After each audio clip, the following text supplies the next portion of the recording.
ప్రభునందు కూడి వచ్చినటువంటి నా తోటి సహోదరులకు సోదరిమ్మలందరికీ నా హృదయపూర్వకమైనటువంటి వందనాలు తెలియజేస్తూ ఉన్నానండి. ఈరోజు మనం ఒక మంచి పాఠాన్ని నేర్చుకుందామండి. ఈరోజు నేను చెప్పాలనుకున్నటువంటి అంశం ఏంటంటే, అబ్రహాము పిల్లలమా అపవాది పిల్లలమా అనే ఒక స్వపరీక్ష చేసుకునేటటువంటి ఒక పాఠాన్ని చెప్పాలనుకుంటూ ఉన్నానండి. పాఠం పేరేంటమ్మా? అబ్రహాము పిల్లలమా అపవాది పిల్లలమా. క్రైస్తవులైన మనకి ఈ రెండు పేర్లు గల వ్యక్తుల గురించి తెలియని వారు ఎవరు ఉండరు. అందరికీ తెలుసండి. అబ్రహాము గురించి తెలుసు, అపవాది గురించి తెలుసు. అబ్రహాం అనగానే మనందరికీ గుర్తొచ్చేది ఆయన యొక్క విశ్వాసం అండి. ఆయన యొక్క విశ్వాసం. దేవుడు అబ్రహాముని ఎంత ఘనపరిచాడంటే, అటు పాత నిబంధనలో ఉన్న వారందరికీ, ఇటు కొత్త నిబంధనలో ఉన్న వారందరికీ, పితరుల యుగంలో ఉన్న వారందరికీ, యావత్తు భూమి మీద ఉన్న మనుషులందరికీ, విశ్వాసులందరికీ అబ్రహాముని దేవుడు విశ్వాసులకు తండ్రిగా ఆయనని దేవుడు నియమించడం అనేది అబ్రహాముకు దేవుడిచ్చినటువంటి ఘనత. అంతేకాకుండా అబ్రహాముని దేవుడు నా స్నేహితుడు అన్నాడండి. దేవుని స్నేహితుడు అనే పేరు అది చిన్న విషయం కాదండి. అది మనుషులు పెట్టిన పేరు కాదు. స్వయంగా దేవుడే తన నోటితో ఈయన నా స్నేహితుడు అని చెప్పాడండి. బైబిల్లో 3 సార్లు అబ్రహాము దేవుడు స్నేహితుడని రాయబడిందండి. యెషయా గ్రంథంలో 41వ అధ్యాయం 8వ వచనంలోను ఇక్కడ ఏమన్నారంటే, నా స్నేహితుడైన అబ్రహాము సంతానమా అని దేవుడే ఇశ్రాయేలుని పేరు పెట్టి పిలిచాడండి. నా స్నేహితుడైన అబ్రహాము సంతానమా. 2వ దినవృత్తాంతాల గ్రంథంలో 20వ అధ్యాయం 7వ వచనంలో ఇక్కడ యోధా వారు ప్రార్థన చేసినప్పుడు వారి ప్రార్థనలో ఏమని సంబోధించేవారంటే, నీ స్నేహితుడైన అబ్రహాం యొక్క సంతతి మేము అని ప్రార్థన చేశారు. మేమెవరమో కాదు, నీ స్నేహితుడైన అబ్రహాం సంతానం మేము, మాకు మీరు స్వాస్థ్యంగా ఇచ్చారు అని ఆ విషయాలన్నీ చెప్తూ ఉన్నాడండి. ఇక కొత్త నిబంధనలో కూడా అబ్రహాము దేవుని స్నేహితుడని పరిశుద్ధాత్ముడు యాకోబు ద్వారా రాయించాడండి. యాకోబు పత్రికలో 2వ అధ్యాయము 23వ వచనం ఇక్కడ ఏముందంటే, దేవుని స్నేహితుడని అతనికి పేరు అనే ఆ చివరి మాటలో రాయబడిందండి. వాస్తవానికి ఈరోజు మన చేతిలో ఉన్న లాంటి బైబిల్ కానీ, ఈరోజు మనందరికీ అందుబాటులో ఉన్న బోధకులు కానీ, ఆ రోజు అబ్రహాం దగ్గర రెండూ లేవండి. ఆయన చేతిలో ఒక పుస్తకం లేదు, ఆయనకి బోధించే ఒక బోధకుడు లేరు. ఏమీ లేనప్పటికీ, ఎవరు లేనప్పటికీ, అసలు నిరీక్షణకి ఆధారం లేనప్పటికీ అబ్రహాము దేవుణ్ణి అంత విశ్వాసించాడండి. మామూలు విశ్వాసం కాదు. అబ్రహాం విశ్వాసం కేవలం విశ్వాసమే కాదు, ఆయన విశ్వాసానికి క్రియలున్నాయి అని మనకి ఇక్కడ యాకోబు పత్రికలో 2వ అధ్యాయము 22 నుంచి మనం చూసినప్పుడు అబ్రహాము విశ్వాసమే కాదు క్రియలు చేశాడు అని యాకోబు బలంగా చెప్తూ ఉన్నాడండి. ఏమండి, ఈరోజు దేవుడు అబ్రహాముని ఎందుకు స్నేహితుడని అంగీకరించాడు, ఎందుకు విశ్వాసులందరికీ తండ్రిగా చేశాడు అనేది కొద్ది నిమిషాలు మనం ఆలోచన చేస్తే, ఊరకనే చేయలేదు. ఏమండి, దేవుడు ఎవరిని ఊరకనే గణపరచడు. వాళ్ళలో ఏదో దేవుడికి నచ్చిందండి. మనకు ఒక ప్రశ్న రాక తప్పదు. ఏంటంటే, అబ్రహాంకు ముందే విశ్వాసులు ఉన్నారు. మొట్టమొదటి విశ్వాసం ఎవరండి? విశ్వాస వీరుడు హేబేలు. ఏమంటే హెబ్రీ పత్రిక 11వ అధ్యాయంలో మనం చదివినప్పుడు ఆ 2వ వచనం నుంచి చూస్తే అక్కడ మొట్టమొదటి విశ్వాసం ఎవరంటే హేబేలు విశ్వాసి అని రాయబడింది. హానోకు, షేతు, ఏమండి మెత్తుషెల, ఇలాగా నోవాహు చాలామంది ఉన్నారు. అబ్రహాం కంటే ముందే చాలామంది విశ్వాసంగా బ్రతికినోళ్ళు ఉన్నారు. కానీ దేవుడు వాళ్ళతో ఈ మాటలు అనలేదు. ఏ మాటలు? మీరు విశ్వాసులందరికీ తండ్రని, మీరు నా స్నేహితుడని వాళ్ళతో చెప్పలేదు. ఎవరితో చెప్పాడు? అబ్రహాంతోనే చెప్పాడండి. అంటే అబ్రహాము యొక్క విశ్వాసము ఏ స్థాయిలో ఉందండి? అందరికంటే గొప్పగా దేవుణ్ణి మెప్పించింది, దేవుణ్ణి సంతోషపెట్టింది. దేవుడికి నచ్చిన సుగుణాలన్నీ అబ్రహాములో దేవుడు చూశాడండి. అందువల్లే దేవుడు అబ్రహాముకి ఆ రెండు ఘనతలు ఇచ్చినట్టుగా మనం దేవుని గ్రంథంలో చూడగలమండి. ఇంతకీ అబ్రహాము ఏం చేశాడు అని మనం చూసినప్పుడు హెబ్రీ పత్రిక 11:8 ఇక్కడ అబ్రహాముని దేవుడు పిలిచినప్పుడు దేవుని పిలుపుకు లోబడ్డాడంట. అబ్రహాము దేవుని పిలుపుకు లోబడెను. అంటే దేవుడు పిలవడం అంటే మనల్ని పిలిచాడు. మనం కూడా లోకంలో నుండి సంఘంలోకి వచ్చాం. ఇదే ఊళ్ళో ఉన్న చర్చికి రావడం ఇదే మనకి ఈరోజు చాలా పెద్ద అగ్ని పరీక్ష అయిపోతుంది. ఏమంటే చాలా ఆటంకాలు వస్తుంటాయి, ఊర్లు క్యాంపులు ఉంటాయి. అందువల్ల వాటన్నింటిని తెగించుకొని రావడానికి మనం చాలా కత్తిమే సాము అనుకుంటున్నాం. కానీ అబ్రహాముని దేవుడు పిలిచినప్పుడు అలా కాదు. ఏమండి ఏదో మీ ఊళ్ళో ఉన్న ఒక మందిరానికి వచ్చే బాబు అని అలా పిలవలేదు. నేను చూపించే దేశానికి నువ్వు రావాలి. నీ బంధువుల్ని, నీ స్నేహితుల్ని, నీ సమస్తాన్ని విడిచిపెట్టి నువ్వు రావాలి. అంటే అది ఎవరైనా చేయగలమండి? సరే చేస్తాం. ఎక్కడికి వెళ్ళాలో తెలిస్తే ఎవరైనా వెళ్తారు. ఏమండి వెళ్ళే చోటు తెలిస్తే పలానా ఊరంటే దానికి కావలసినంత డబ్బులు పట్టుకొని వెళ్తాం, దానికి కావలసిన బట్టలు పట్టుకొని వెళ్తాం. మళ్ళీ ఎప్పుడు వస్తామో ఎంత దూరమో ఇవన్నీ టాలీ చేసుకుని బయలుదేరగలం. అసలు ఎక్కడికి వెళ్ళాలో తెలియదు, ఎక్కడ ఆగాలో తెలియదు. దేవుడు ఆగమన్నంత వరకు నడుస్తూనే ఉండాలి. ఇది ఏమైనా ఎవరైనా చేయగలమా అండి అలాంటి ప్రయాణం? అలాంటి పిలుపుకి ఎవరైనా లోబడతారా? అసలు నిరీక్షణకు ఆధారం లేదు. సరే, ఒకళ్ళు ఈరోజు ఎవరైనా దేవుడి పట్ల మంచి విశ్వాసం కలిగి ఉన్నారంటే దేవుడు వాళ్ళ జీవితంలో ఏదో గొప్ప మేలు చేస్తే, లేకపోతే ఎవరికైనా మేలు చేస్తే అది చూసినా కానీ కొందరికి విశ్వాసం కలుగుతుంది. మరి వాళ్ళకి చేశాడు దేవుడు, మాకు చేస్తాడని. అబ్రహాముకు ముందు ఏదైనా దేవుడు ఒక అద్భుతం చేశాడమ్మా ఎవరికైనా? ఆ అద్భుతాన్ని చూసి అబ్రహాం అలా వచ్చాడా? కొని ఏమైనా ఉందమ్మా? అబ్రహాం చేతిలో దేవుడి వాక్యం బైబిల్ లేదు. అబ్రహాంకి వచ్చి వాక్యం చెప్పే బోధకులు లేరు. అలాగే అబ్రహాము కంటికి కూడా ఏ అద్భుతం ఏది చూడలేదు అబ్రహాము. ఎవరికైనా ఏదో ఒక మిరాకిల్ జరిగిపోతే ఆయన వచ్చి లేదు. ఈరోజు చాలామంది ఏం చేస్తున్నారంటే, మాకు దేవుడు ఏదైనా చేస్తే, దేవుడు మాకు ఏదైనా ఇస్తే మేము వస్తాం అంటున్నారు. ఇక ఇంత ఇస్తే అంత ఇస్తాం అంటున్నారు. కొంతమంది ఇప్పటికీ కూడా దేవుడిని నాకు అది ఇవ్వు, నాకు ఇది ఇవ్వు అని ఉపవాసాలు ఉండి ఏమండి చాలా గగ్గోలు పెట్టేసి దేవుడి దగ్గర అడిగి పొందుకుంటున్నారు. దేవుడిని అడిగేవాడు కాదండి భక్తుడు. దేవుడికి ఏది ఇస్తే బాగుంటుందని ఆలోచించేవాడు భక్తుడు. అబ్రహాం ఎన్నడూ నాకు దేవుడు ఏదైనా ఇస్తే బాగుండని ఎదురు చూడలేదు. నేను దేవుడికి ఏం చేయాలి, దేవుడి కోసం ఏం చేయాలి, అదండి అబ్రహాము భక్తి అండి. నిజంగా అబ్రహాము ప్రయాణం చేసినప్పుడు ఆయన మెసొపొతేమియా దేశంలో ఊరనే పట్టణం నుంచి బయలుదేరారని బైబిల్లో మనకు రాయబడిందండి. అపోస్తలుల కార్యాలు 7వ అధ్యాయంలో స్తపన ప్రసంగంలో ఈ విషయాలు చెప్పారు. ఆదికాండము 12వ అధ్యాయము లేదా 11వ అధ్యాయం లాస్ట్ పేరాలో కూడా అబ్రహాం ప్రయాణ వివరాల గురించి రాయబడ్డాయి. ఇక్కడ మనం చూసినప్పుడు ఆయన బయలుదేరి తోడనే మరి అబ్రహాము యొక్క సహోదరుడు ఒకడు చనిపోయాడు. ఇంట్లో ఒక వ్యక్తి చనిపోతే ఆ ఇంట్లో పరిస్థితి ఎలా ఉంటుందో తెలుసండి. కొన్ని వారాలు చర్చికి రారు ఈ కాలంలో. అయితే అది ఏదో చెప్తా ఉంటారు దాని కథలో. అబ్రహాముని అవి ఆపలేకపోయాయండి.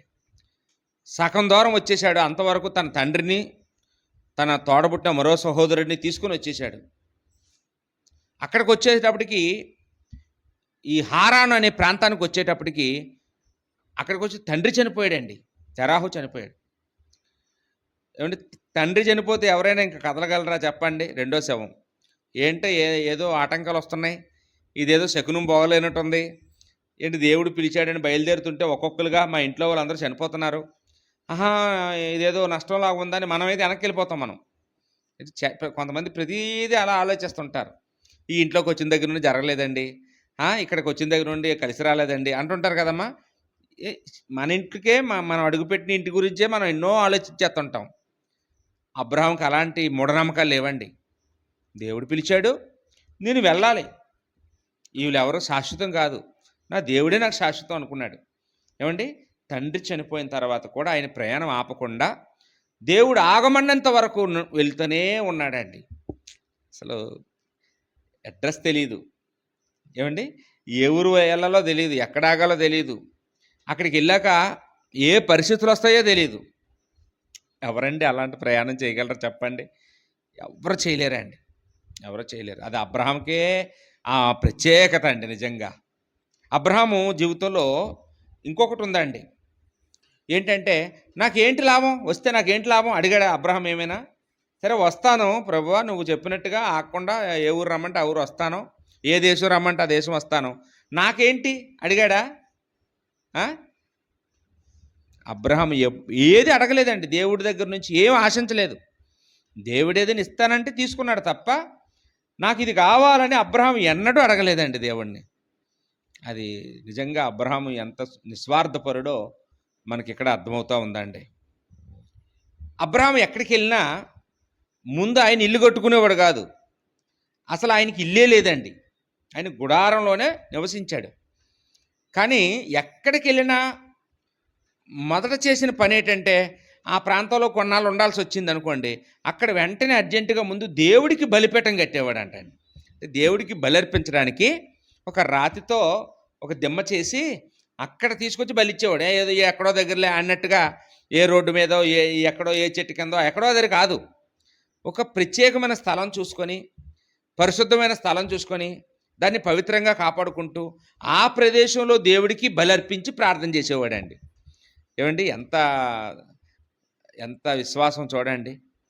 దేవుడికి ఆరాధించాలి, ఆయన ఒక ఆరాధికుడిగా బ్రతికాడండి. 3 చోట్ల అబ్రహాము బలిపీఠాలు కట్టాడని సంగతులు మనం చూస్తామండి. ఏమండి, ముందుగా ఆదికాండం 12వ అధ్యాయంలో 7వ వచనంలో షెకెము అనే ప్రాంతానికి వచ్చినప్పుడు అక్కడ ఒక బలిపీఠం కట్టాడని, తర్వాత 8వ వచనంలో బేతేలికి హాయికి మధ్యలో కట్టాడని, తర్వాత 13వ అధ్యాయం 18వ వచనంలో హెబ్రోనులో కట్టాడని, ఇక్కడ మనం 3 చోట్ల అబ్రహాము కట్టిన బలిపీఠాల గురించి మనం చూస్తూ ఉన్నామండి. అంటే అబ్రహాము ఎలా ఉన్నాడండి, దేవుణ్ణి ఆరాధించే ఆరాధకుడిగా ఉన్నాడు. ఇక్కడ మనం ఏం నేర్చుకోవాలంటే, మనం కూడా ఎక్కడికి వెళ్ళినా మొదటి ప్రయారిటీ దేనికి ఇవ్వాలండి? ఆరాధనకి. ఎక్కడికి వెళ్ళినా ముందు అక్కడ ఆరాధించుకోవడానికి స్థలం ఉందా లేదా, ఆ ఊళ్ళో ఆరాధన చేసుకోవడానికి ఏమైనా ఆటంకాలు ఉన్నాయా, అక్కడ ఎన్ని గంటలకు ఆరాధన పెడతారు అనేది ఈ ఊళ్ళో ఉన్నప్పుడే మనం తెలుసుకొని వెళ్ళాలి. అక్కడికి వెళ్ళి ఎత్తుకోకూడదు. అక్కడికి వెళ్ళి నువ్వేం ఎత్తుకుంటావు, నువ్వేం వెళ్తావు, ఇంక వెళ్ళడం అవుతావు, అవి జరగవు. ఎన్ని గంటలు కానీ మీ ఊళ్ళో ఆరాధన అని ముందుగానే ఒక 2 రోజుల ముందే తెలుసుకొని వెళ్ళాలండి. అదండి అబ్రహాం పిల్లలంటే. అబ్రహాం అంటే అలా చేశాడండి. తర్వాత దేవుడు అబ్రహాముని పిలిచేటప్పుడు అతని వయసు 75 సంవత్సరాలండి. అబ్రహాముకి సంతానం పుట్టేటప్పటికి 100 ఏళ్ళు వాడయ్యాడు. 75 సంవత్సరాలప్పుడు దేవుడు అబ్రహాముని పిలిచి, అబ్రహాము ఇదిగో నీ ఒకసారి తలెత్తి పైకి చూడు, అట్లా లెక్కించగలవా అంటే, ఆకాశ నక్షత్రాలు నేను లెక్కించలేనండి అన్నాడు. అంతమంది సంతానాన్ని ఇస్తాను నీకు అన్నాడంట దేవుడు. అబ్రహాం ఒకసారి కిందకి చూడు అంటే, ఏముంది, ఇసుక ఉందండి. మరి ఆ ఇసుక నువ్వు లెక్కించగలవా అంటే, లెక్కించలేను. అంతమంది సంతానం ఇస్తాను అన్నాడండి. అన్నాడు కానీ 75 సంవత్సరాలు మొదలుకొని 100 సంవత్సరాలు అంటే 99వ సంవత్సరం వచ్చే వరకు పిల్లలు పుట్టలేదు. ఏమండి, ఎప్పుడైనా అబ్రహాము దేవుణ్ణి నిలదీశాడా? ఏదో అంతన్నారు ఎంతన్నారు, ఏదండి వాగ్దానం చేశారు, ఎప్పుడు ఇస్తారండి అన్నమాట ఎప్పుడు నిలబెట్టుకుంటారండి? మా ఆవిడ అడుగుతుంది, లేకపోతే మా బంధువులు అడుగుతున్నారు, మా ఇంట్లో వాళ్ళు అడుగుతున్నారు, వాళ్ళు అడగమన్నారు, వీళ్ళు అడగమన్నారు, కొంతమంది అలాగంటుంటారండి, ఎవరి మీద తోసేస్తుంటారు. ఏమండి, వాళ్ళందరూ అడగమంటున్నారండి. ఎప్పుడైనా దేవుణ్ణి నిలదీశాడండి అబ్రహాము? అప్పుడు అన్నారు, ఇప్పుడు వచ్చేవ్వలేదు, ఏంటండి ఇన్ని సంవత్సరాలు అయిపోయింది, ఇదేనేటండి మీరు శక్తిమంతులు కాదా, లేకపోతే మీ నామానికి అదొద్దా ఇదొద్దా అంటుంటారండి. మనం కూడా అప్పుడప్పుడు ప్రార్థన చేస్తుంటాం కదా, మళ్ళగా అన్యజనులమయ్యన్న మీ నామాన్ని మీరే మహింపరుచుకోండి ఈ కార్యం చేసి అంటుంటాం. అంతకుముందు లేదా అన్యజనులమైన మహిమ? ఇప్పుడు కొత్తగా దేవుడు ఉన్నాడని నిరూపించుకోవాలా? ఏమండి, అవన్నీ బుద్ధిలేని మాటలండి. బుద్ధిలేని మాటలు చాలాసార్లు మాట్లాడే ఉంటాం. అబ్రహాము ఎన్నడూ దేవుణ్ణి అలాంటి మాటలు మాట్లాడలేదండి, ఎన్నడూ మాట్లాడలేదు. దేవుడు ఇచ్చే వరకు ఆగాడు.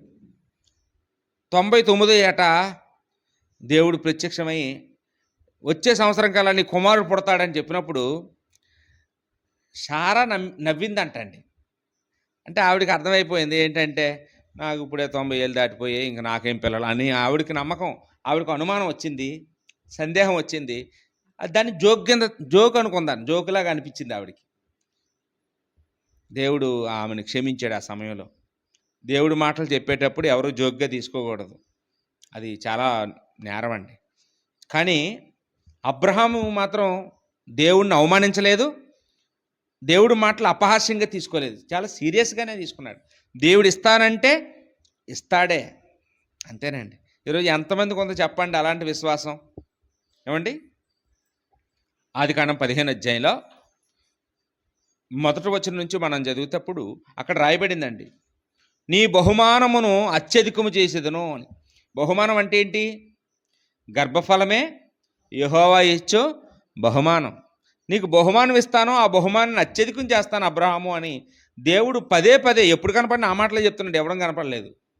కానీ అబ్రహాము ఎదురు ప్రశ్న వెయ్యలేదు, దేవుని నిలదీయలేదు, ఇచ్చే వరకు ఆగాడు అంతే. ఎప్పుడిస్తే సుమారు 24 సంవత్సరాలు ఎదురు చూశాడండి వాగ్దానం కోసం.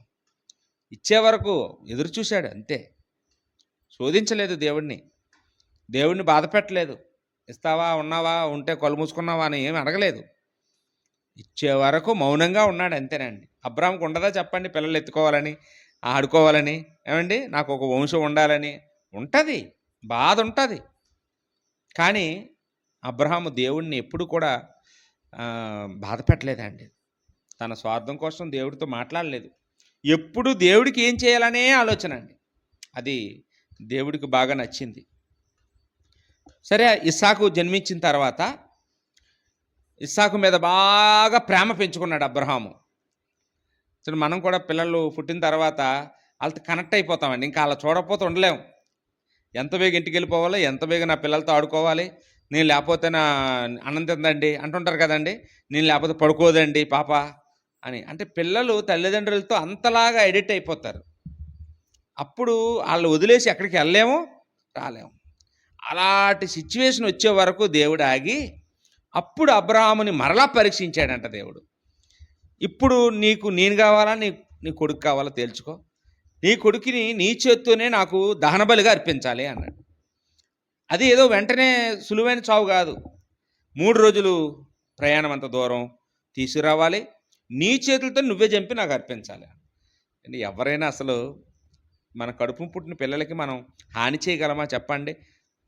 అది చంపేయాలంటే, కత్తెట్టి నరికేయాలంటే అది ఎంత ఏమండి, అసలు పిల్లల్ని చంపమంటే అసలు నువ్వేం దేవుడు అంటావా అనవండి? ఖచ్చితంగా అంటామండి. అబ్రహాం అన్నాడా? తన భార్యకి చెప్తే ఎక్కడ ఆటంకం చేస్తుందో అని చెప్పకుండానే రాత్రి దేవుడు దర్శనంలో చెప్తే తెల్లవారు లేచి బయలుదేరిపోయాడంటండి. ఇంక తడుచే లేదు, ఆటంకాలే లేవు. అలాగే ప్రభువా తీసుకెళ్ళిపోయి ఆ పనివారు వాళ్ళు అడ్డు చెప్తే మీరు ఇక్కడ ఉండండి, మేము తిరిగి వస్తాం అన్నాడండి. ఎంత విశ్వాసం చూడండి. కొడుకు అడిగాడంట, నాన్న అన్నీ ఉన్నాయి, గొర్రెపిల్లలు మర్చిపోయామని. అంటే పిల్లలకి ఆరాధనకి వెళ్ళేటప్పుడు ఏటేటి ఉండాలో తెలుసు. ఈరోజు మన పిల్లలు చెప్తారా, అమ్మ బైబిల్ మర్చిపోయావు అంటారా, అమ్మ పాటల బుక్ మర్చిపోయావు అంటారా, నోట్స్ మర్చిపోయినట్టుందమ్మా అని అంటారా? అసలు వీళ్ళకి ఏం గుర్తుంటే కదా. చాక్లెట్లు మర్చిపోతే మాత్రం అడుగుతారు, ఏమంటే బిస్కెట్లు మర్చిపోతే చాక్లెట్ వాళ్ళు అడుగుతారు. కానీ ఈరోజు దేవుడికి ఆరాధన చేయడానికి ఏటేటి ఉండాలో అవి గుర్తు చేసే పిల్లలు ఎక్కడ ఉన్నారు చెప్పండి? ఇస్సాకుని అబ్రహాం అలా పెంచాడండి. ఇప్పుడు యెహోవా ఈరేనైనా దేవుడు చూసుకుంటాడని అబ్రహాము చెప్పి తీసుకెళ్ళి కాళ్ళు చేతులు బంధించి కట్టెల మీద పరుండు పెట్టి కత్తెత్తి సరే ఇంకా నరికి వేయ బోసే ముందు దేవుడు ఆగు అన్నాడండి. అబ్రహాం ఆగంటే ఆగలరా చెప్పండి? ఇప్పుడు మీరే ఏదైనా చేసేటప్పుడు ఆగంటే ఆపేయగలరా? మన మన మన చేతిలో ఏముండదండి. అబ్రహాము కూడా తన హృదయములో అర్పించేశాడండి. హృదయపూర్వకంగా దేవుడికి ఇచ్చేస్తున్నానని ఇచ్చేశాడు అంతే. దేవుడే ఆ చెయ్యిని ఆపాడేమో తప్ప అబ్రహాం ఆపలేదు. హెబ్రీ పత్రికలో 11:17 అబ్రహాము తన కుమారుణ్ణి బలిగా అర్పించెను అనే మాట రాయబడింది. అర్పించేశాడా అంటే హృదయపూర్వకంగా అర్పించేశాడు. ఇప్పుడు ఈరోజు మనం కూడానండి, మనకి ఏదైనా బెనిఫిట్ వస్తుంది, మనకి ఏదైనా డబ్బులు వస్తాయి చేతికి, అప్పుడు మనం కూడా ఈ భాగం ఇందులోది, ఈ భాగం దేవుడిది అని తీసి ఒక బ్యాగ్లో పెడతాం. అలా పెడతారు కదండి డబ్బులు వచ్చినప్పుడు. అప్పుడు మనం ఏం చేసామండి, మనం ఎంత కష్టం వచ్చినా ఇంకా ఆ బ్యాగ్లో చేయి పెట్టాం. అది దేవుడిది, అది దేవుడికి ఇచ్చేసాం అంతే. మన ఇంట్లో అలాంటి బ్యాగ్ ఒకటి ఉండాలి ప్రతి ఒక్కరికి. దేవుడిది అని పెట్టింది, ఇది సహోదరులకు ఇచ్చేది అని పెట్టేది. అలాగా అబ్రహాము కూడా నేను దేవుడికి ఇచ్చేస్తున్నాను అని హృదయంలో ఫిక్స్ అయిపోయాడండి, సిద్ధపడిపోయాడు. కాబట్టి దేవుడు దాన్ని ఎలాగ అంగీకరించాడంటే అర్పించేసినట్టే అంగీకరించాడండి. పాస్ అయిపోయాడు. దేవుడు నరబలి కోరుకునేవాడు కాదు, అబ్రహాం పరిశీలించడానికే ఇమ్మన్నాడు. అప్పుడు వెంటనే ఆగు, ఆ పొట్టేల మీద ఆ కత్తి వెయ్యి అని చెప్పి నీ కుమారుడిని నువ్వు తీసుకెళ్ళిపో అన్నాడండి. అంటే దేవుడిని ఎంత మెప్పించాడండి. వాళ్ళు ఈరోజు అలాంటి పరీక్షలు ఎవరికైనా పెడితే ఎంతమంది పాస్ అవుతామని చెప్పండి? ఏమ్మా, మన పిల్లలకి హాస్పిటల్లో ఆపరేషన్ జరుగుతుంటే బయటను తట్టుకోలేము ఏమండి, అమ్మో అంటూ ఉంటాం. అమ్మో మా పిల్లలు భరించగలరో లేదో నొప్పి అనేసి భయపడిపోతుంటాం. డాక్టర్లకి అంతే తెలుసు, బాగా చేస్తారు, వాళ్ళంత ఎక్విప్మెంట్ ఉంటుంది. కానీ మనం ఎక్కడ మన పిల్లలకి నొప్పి కలిగేస్తుందని బాధపడిపోతుంటాం. కానీ అబ్రహాము ఏమంటే అబ్రహాంకి తన కొడుకు చనిపోతే దేవుడు లేపుతాడని తెలుసా?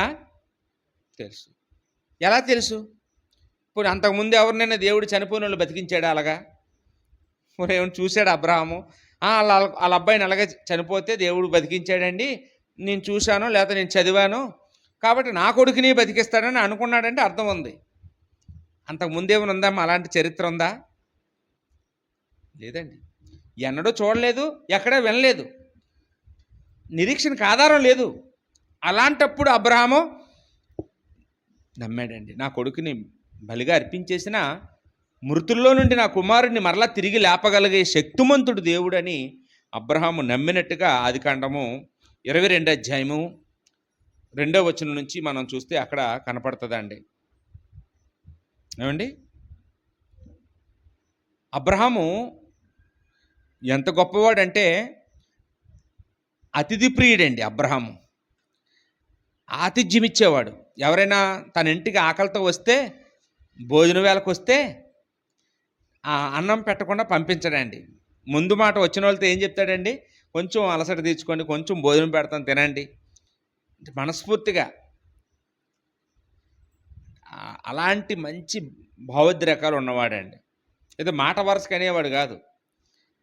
ఆయన ఆర్డర్ వేస్తే చాలామంది చేస్తారు, పనులు ఉంటారు ఇంటి నిండా, కానీ అలా కాదు. ఆయన చేత్తోనే, ఆయన భార్య చేత్తోనే వండి పెట్టి వచ్చిన వాళ్ళు ఎవరో ముఖం తెలియని వాళ్ళు అయినా సరే అలాంటి ఆతిథ్యం చేశాడండి అబ్రహాం. అతిథి ప్రియుడు. అది దేవుడికి బాగా నచ్చే గుణం అండి.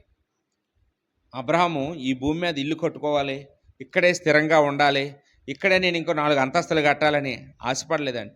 అలాగని డబ్బు లేనోడు కాదు, చాలా ధనవంతుడు. కానీ ఈ అస్థిరమైనటువంటి వీటి మీద హృదయం పెట్టలేదండి. అబ్రాము తాను పెట్టలేదు, తన కుమారుడు, తన మనవడు అంటే ఇస్సాకు, యాకోబులు కూడా ఇల్లు కట్టుకోలేదంటండి, గుడారాల్లోనే నివసించారంటండి. అందుకే ఇప్పటికీ యూదులు ఆ పర్ణశాల పండగ ఆచరిస్తుంటారు. అంటే మా పితరులు గుడారాల్లోనే నివసించారు, తాత్కాలికమైన ఇల్లులు, స్థిరమైన ఇల్లులు కట్టుకోలేదు. ఎందుకు కట్టుకోలేదండి?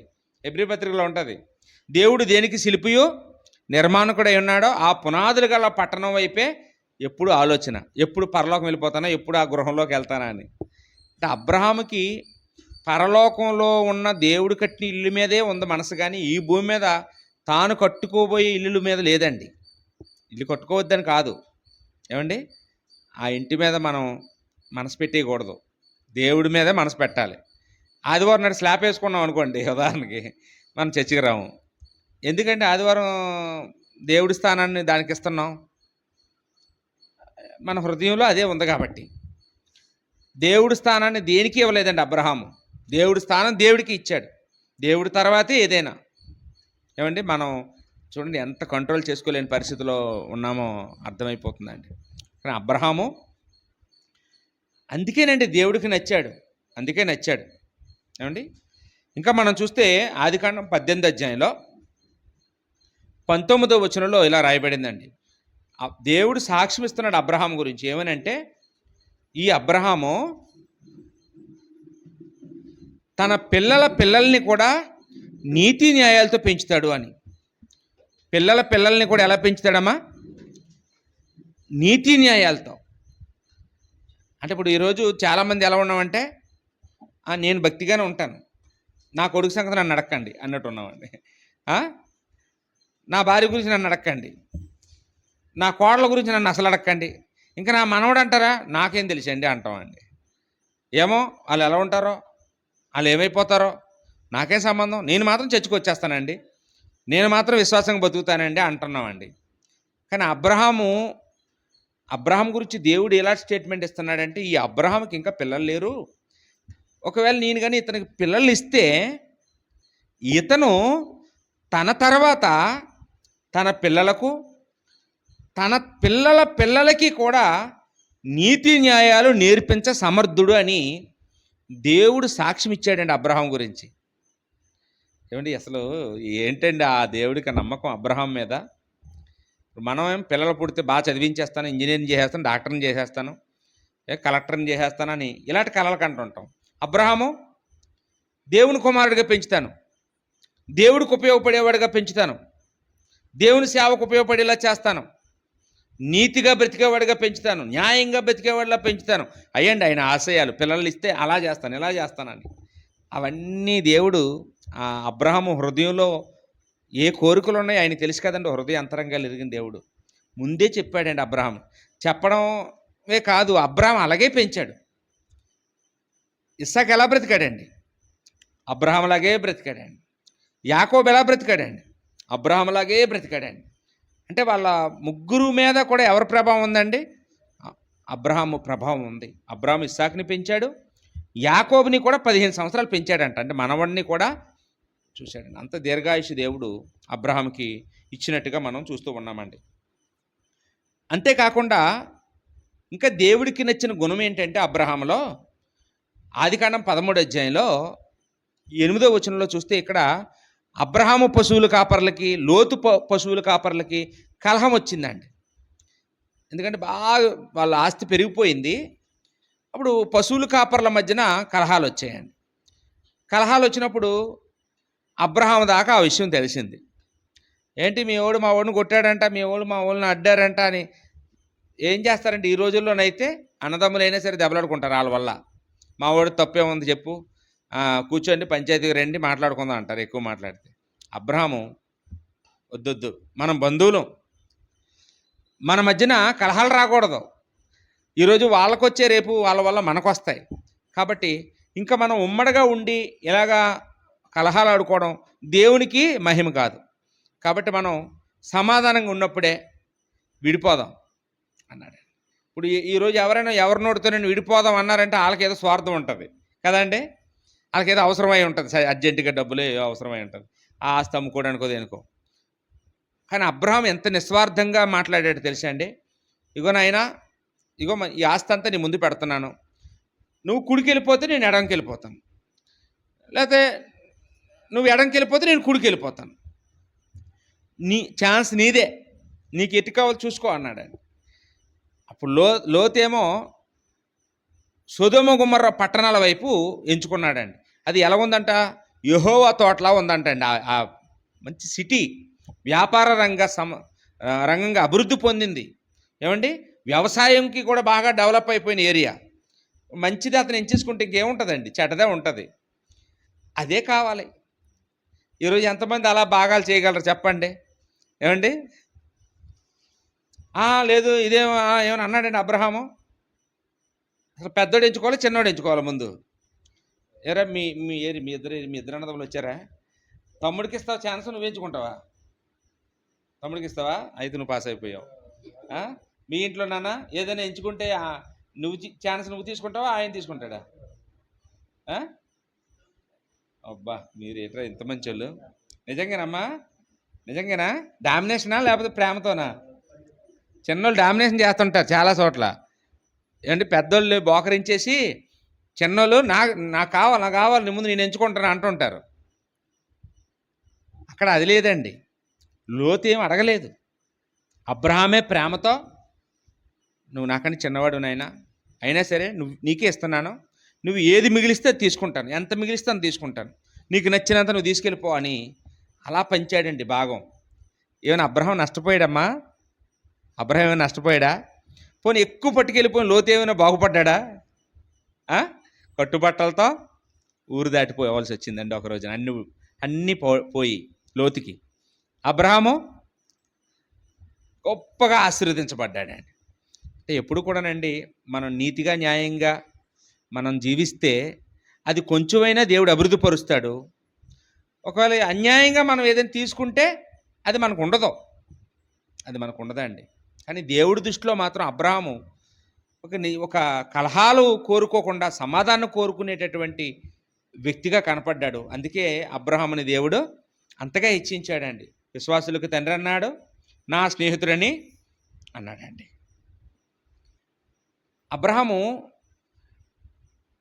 అబ్రహాంకి ఏదైనా సమస్యలు వచ్చినప్పుడు, అలాంటి సమస్య వచ్చినప్పుడు కూడా అబ్రహాము చట్టాన్ని తన చేతిలో తీసుకోలేదండి. ఎవరైనా అబ్రహాంకి కీడు చేస్తే తిరిగి ప్రతికీడు చేయలేదు. అబ్రహాము తన భార్య అయినటువంటి శారాని అబీమెలెకు తీసుకెళ్ళిపోయినప్పుడు అరే నా భార్యని తీసుకెళ్ళిపోయాడు అని ఏం చేయాలండి? సమ్మెలు చేయాలి, నిరాహార దీక్షలు చేయాలి, ధర్నాలు చేయాలి కదండి. ఇప్పుడైతే పోలీస్ స్టేషన్కి వెళ్ళి కంప్లైంట్ ఇవ్వడం, కోర్టుకి వెళ్ళి లాయర్లు పట్టుకోవడం చేస్తుంటారు. అబ్రహాము ఎవరైనా ఒక ప్లేడర్ని పెట్టుకున్నాడండి? దేవుడికి ప్రార్థన చేసుకున్నాడు అంతే. రాజుతో పోట్లాడగలడం, వెళ్ళి పోట్లాడా? లేదండి, ఏం చేయలేదండి. కీడు చేయలేదండి. ఒక మాటలో చెప్పాలంటే ఏ కీడు చేయలేదు. ఆ రాజుతో ఏ కీడు చేయలేదు. పగ తీర్చుట నా పని, నేనే ప్రతిఫలం ఇస్తానని దేవుడు చెప్పినట్టు ఆ దేవుడి చేతికి అప్పగించాడు. దేవుడే తన భార్యను తీసుకొచ్చి అబ్రహాం చేతిలో పెట్టించాడండి. అంటే అలా కీడు చేయకపోవడం గొప్ప సంగతి కాదు.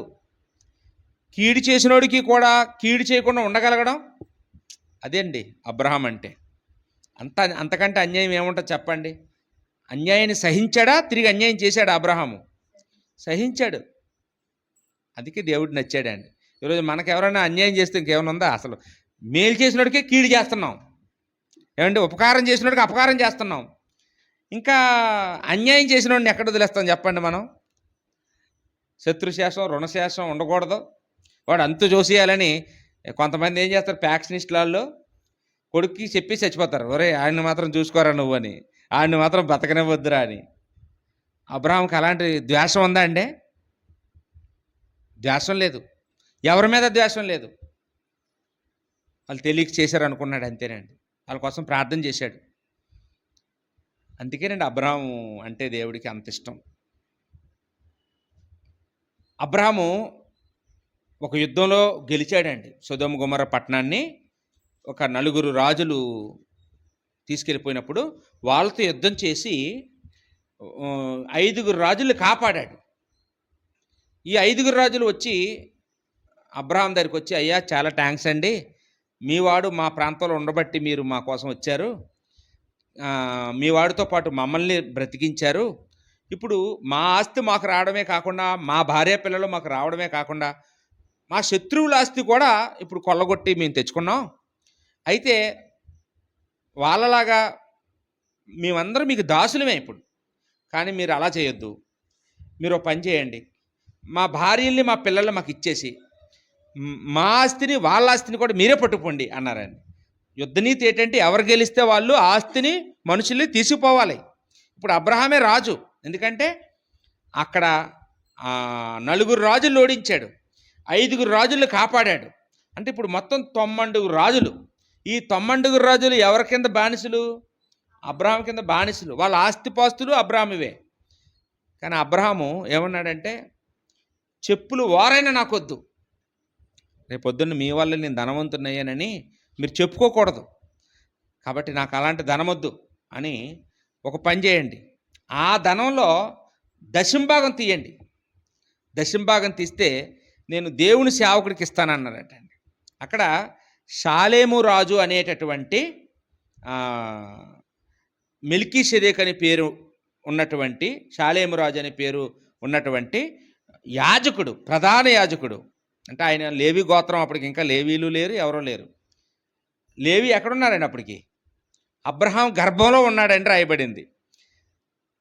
అబ్రహాము గర్భంలో అంటే ఆయన మునుమనవడు లేవి, యాకోబు కుమారుల్లో 12 మందిలో ఒకడు. అంటే అప్పుడు ఎక్కడున్నారు? అబ్రహాం గర్భంలో ఉన్నట్టు, తాత ముత్తాత గర్భంలో ఉన్నారు. లేవియే అందరి చేత దశంభాగాలు పొందుతూ ఉంటాడు, కానీ ఆ లేవి తాత గర్భంలో ఉండి ఆయనే ఇంకొకరికి దశంభాగం ఇచ్చాడు. అది చెప్పడానికి అక్కడ అలా రాయబడిందండి. అంటే అబ్రహాము దేవుడికి దశంభాగం ఇచ్చాడండి. అంతకుముందు ఎవరైనా ఇచ్చారండి అలాగా? లేదు, అసలు ఆ పథకమే లేదండి. దేవుడికి ఇంత భాగం ఇవ్వాలి, ఇన్నో భాగం ఇవ్వాలి అని చట్టాలు లేవు అప్పుడు. చట్టాలు లేకపోయినా అబ్రహాము అనుకున్నాడండి, దేవుడికి ఏమి ఇస్తే బాగుంటుంది, ఎంత ఇస్తే బాగుంటుంది, నాకు వచ్చిన రాబడులు ఎంత ఇస్తే బాగుంటుంది అని ఆలోచన చేసి అతని మనసు కనిపించిందట, 10వ భాగం ఇస్తే బాగుంటుంది, దేవుడికి 10వ భాగం ఇస్తే బాగుంటుంది. అప్పుడు అబ్రహాము దాన్ని ఇస్తే దేవుడు అంగీకరించాడు. అబ్రహాము చేసిన ఆ నిర్ణయాన్ని దేవుడు నిత్యశాసనం చేసి ధర్మశాస్త్రం ఇచ్చినప్పుడు దేవుడు ఏం చేశాడమ్మా, దాన్ని కూడా ఆజ్ఞగా చేశాడు. ఇప్పుడు ఇశ్రాయేలు అందరూ కూడా యేసుక్రీస్తు ఈ భూమి మీదకి వచ్చే వరకు కూడా ధర్మశాస్త్రాన్ని 1500 సంవత్సరాలు అమలు చేశారండి.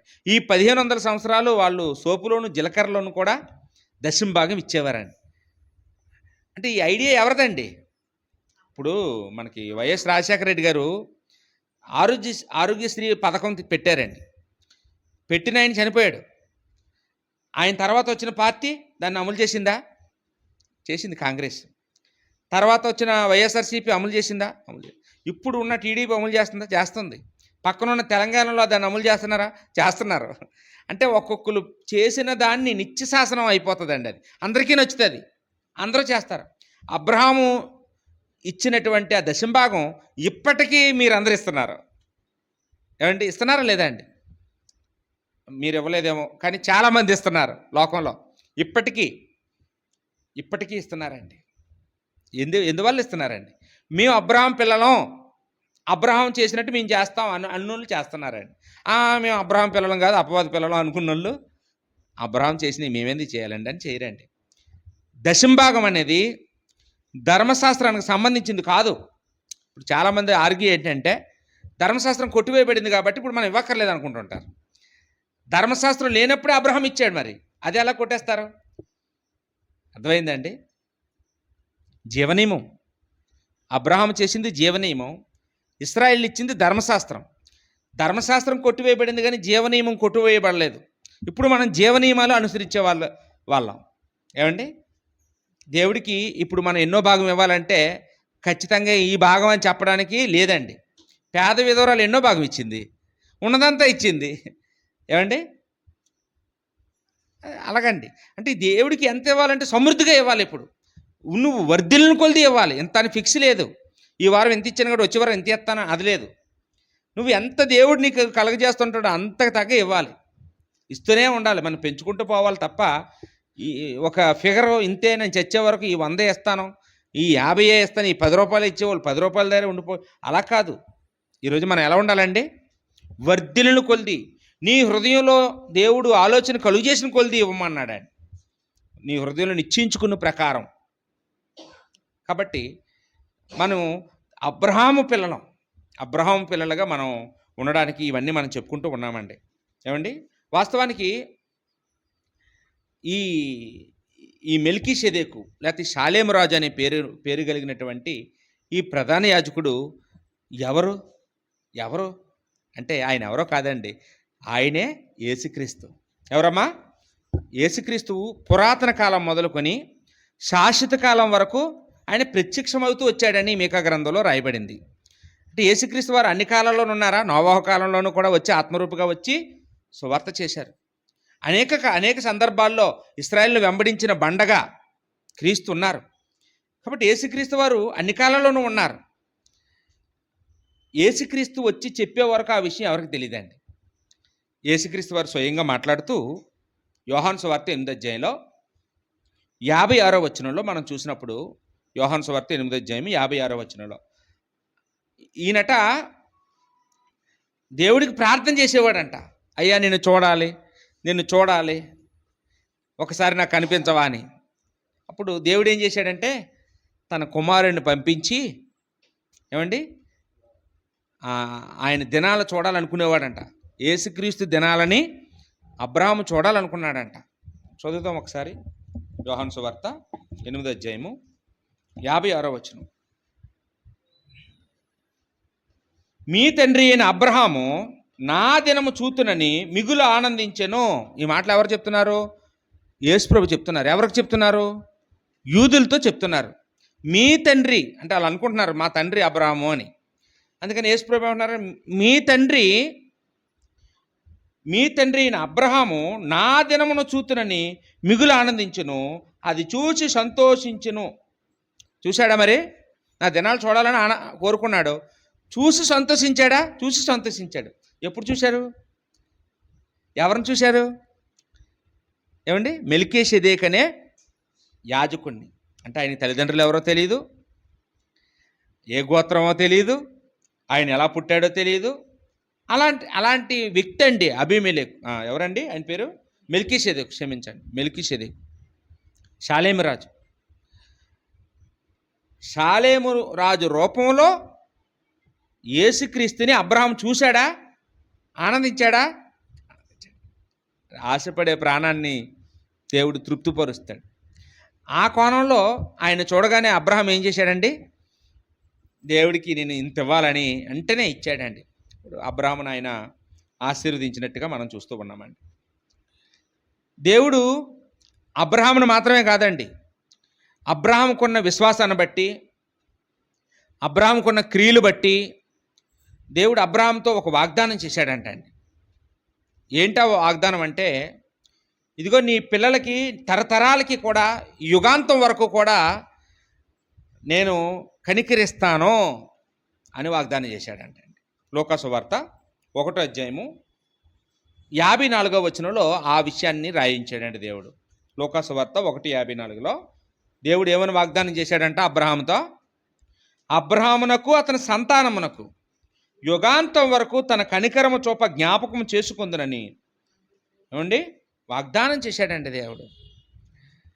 ఆయనతో అయిపోయింది, ఇంక నీకు నా తర్వాత వాళ్ళకి నాకు సంబంధం లేదు అనట్లేదు దేవుడు. నీ పిల్లలు ఎక్కడున్నా, ఏ దేశంలో ఉన్నా, ఏ ఊళ్ళో ఉన్నా, యుగాంతం వరకు అంటే యేసుక్రీస్తు రెండో రాకడ వరకు నీ పిల్లలుగా ఉన్న వాళ్ళని, నీ పిల్లలుగా బ్రతుకుతున్న వాళ్ళని నేను కాపాడుతాను, నేను కనికరిస్తాను. ఒక కోపం వస్తుంది అప్పుడప్పుడు దేవుడికి వాళ్ళ మీద. అప్పుడు కూడా ఎవరిని గుర్తు చేసుకుంటాడండి దేవుడు?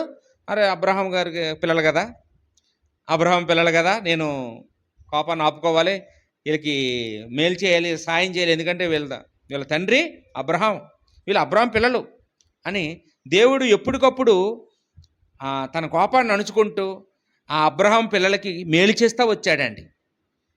మనం చూడండి, అప్పుడప్పుడు మనం మాట అంటుంటాం, పండిత పుత్ర పరమసొంట అని. అంటే గొప్ప తల్లిదండ్రులకి కూడా కొన్నిసార్లు చెడ్డ పిల్లలు పుడుతుంటారు, చాలా బాధపడుతుంటారండి. అబ్రహాం తర్వాత ఇస్సాకు, యాకోబు వరకు వాళ్ళు ముగ్గురు సమానంగా ఉన్నారండి.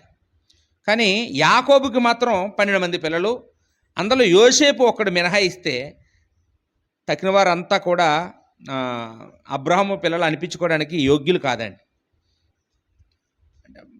దేవుడికి కోపం తెప్పించినట్టుగానే బ్రతికారండి. కానీ దేవుడు మాత్రం వాళ్ళని కనికరించాడు, వాళ్ళని కాపాడాడు. ఉదాహరణకి వీళ్ళంతా కరువు వచ్చినప్పుడు ఐగుప్తుకి వెళ్ళారు 75 మంది. ఐగుప్తులో 430 సంవత్సరాలు ఉన్నారు ఇశ్రాయేలీయులు. అప్పుడు వాళ్ళని ఫరో కష్టాలు పెట్టినప్పుడు వాళ్ళని దేవుడు మరలా విడిపించి కనాన దేశాన్ని ఇవ్వాలనుకుంటాడు. ఎందుకు ఇవ్వాలనుకున్నాడు? వీళ్ళే మంచోళ్ళ, వీళ్ళు ఐగుప్తులో ఉండి ఆ ఐగుప్తీలా మారిపోయారు. పాపం అంటే ఏంటో తెలియని స్థితికి వెళ్ళిపోయారు. ఏది చేసినా తప్పు లేదన్నంటే స్థితికి వెళ్ళిపోయారండి. నరహత్య తప్పు కాదనుకుంటున్నారు, వ్యభిచరించడం తప్పు కాదనుకుంటున్నారు, విగ్రహారాధన తప్పు కాదనుకుంటున్నారు. అన్నీ వీళ్ళకి ఇవన్నీ కామన్, తప్పేముంది? ఆ స్థాయికి వెళ్ళిపోయారండి. అయినా సరే దేవుడు అబ్రహాముతో చేసిన వాగ్దానం బట్టి నీ సంతానానికి ఈ దేశాన్ని ఇస్తానన్నాడు కాబట్టి ఆ చెడ్డోళ్ళని తెలిసి కూడా వాళ్ళకి ఇచ్చాడండి. వాళ్ళు తీసుకొచ్చాడు, ఐగుప్తు నుంచి విడిపించాడు, 10 రకాల అద్భుతాలు చేయించాడు ఏమండి. అయినా వీళ్ళ కళ్ళు తెరుచుకోలేదు. అయినా అరణ్యంలో ఆ అద్భుతాలన్నీ చూసి కూడా దేవుని నమ్మలేదు. తిండి కోసం, నీళ్ళ కోసం, నాయకత్వం కోసం ఎప్పటికప్పుడు దేవుడి మీద, మోషే మీద తిరుగుబాటు చేస్తూనే ఉన్నారండి. తిరుగుబాటు చేస్తూనే ఉన్నారు. అయినా సరే దేవుడు వాళ్ళని నాశనం చేయలేదండి. 6 లక్షల మంది పురుషులు బయలుదేరారట, 2 పురుషులే చేరుకున్నారు. ఏమయ్యారు తక్కిన వాళ్ళందరూ? ఏమండి, అరణ్యంలో శనిగి రాలిపోయారు. మరి ఆ 2 ఎందుకు వెళ్ళారు?